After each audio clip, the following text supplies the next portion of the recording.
Hey y'all, I got some shit would need to be said, okay? Okay. So this topic is pertaining to race. I already did a pre-recorded version of this, but for some reason the storage got all uh uh how do you say it? When I was about to post it, it was like, "Oh, your phone's out of storage. You have to delete whatever it was that you just recorded." And I was like over 8 minutes into it. It stopped at 8:08 exactly. I was like, "Well, this is bullshit." But anyway, you know how people always tell you that you need to stay away from the hot topics like religion, politics, and race because a lot of people can get bent out of shape when you talk about those particular topics? Okay.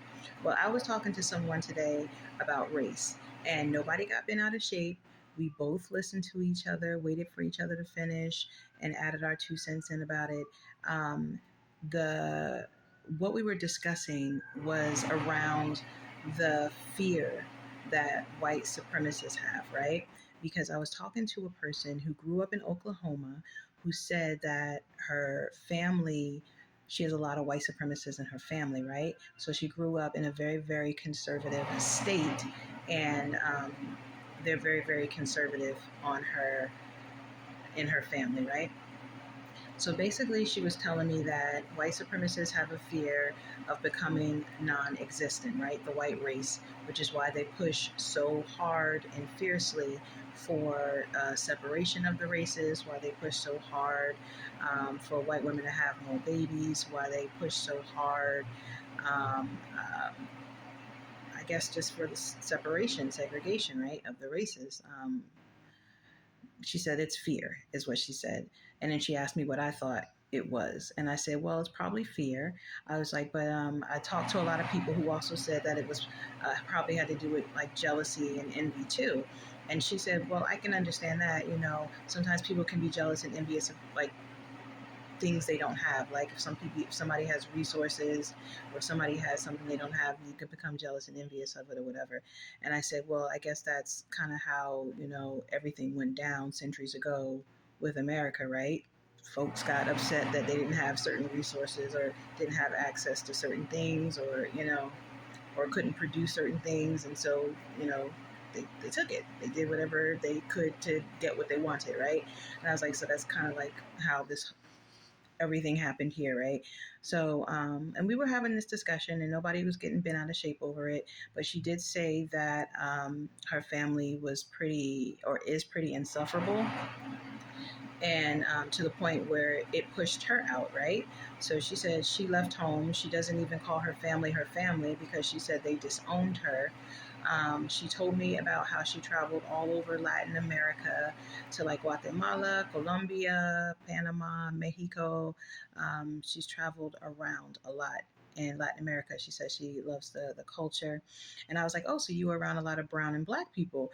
And she said, yeah. And I was like, that's interesting. And I was like, and I said to her, I said, and those people treated you real good, didn't they? And she smiled broadly, y'all, and said, yes, yes, they did. They treated me very well.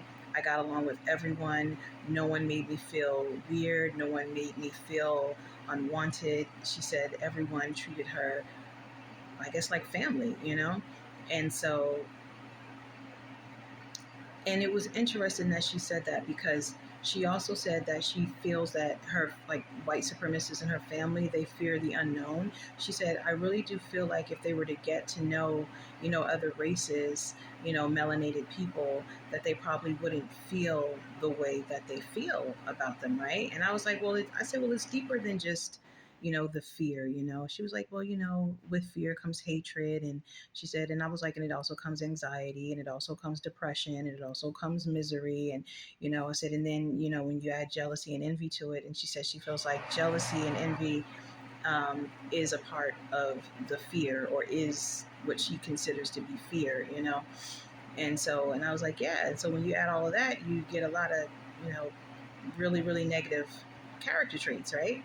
And so she said the reason why her conservative family disowned her is because she's a trans woman.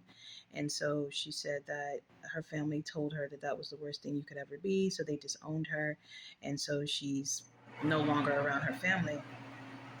Um, But I found through our entire discussion, y'all, what I found most promising and what I found that made my heart smile was the very fact that she did the opposite of what her family taught her. She was raised to, separate the races. She was raised to, you know, basically be a white supremacist. And she did the complete opposite. Instead, she traveled to the brown countries. She traveled around because she wanted to see for herself if what her family had raised her to think was true.